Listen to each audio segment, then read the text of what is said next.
In this video, I will show you how to calculate YOY growth in Tableau. First, log into your Tableau account. Go to the left side of your screen and locate Order Date.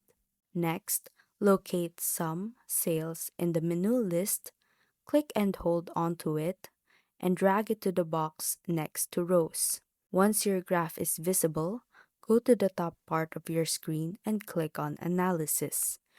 In here, click on Create Calculated Field. A pop-up window will appear. In the text box, type in YOY growth as the name of your calculated field. Underneath, you can type or view the code that calculates the year-over-year growth. Once done, click on the OK button at the bottom of the pop-up. You will now see the YOY growth field appear on the left side of your screen under the list of fields.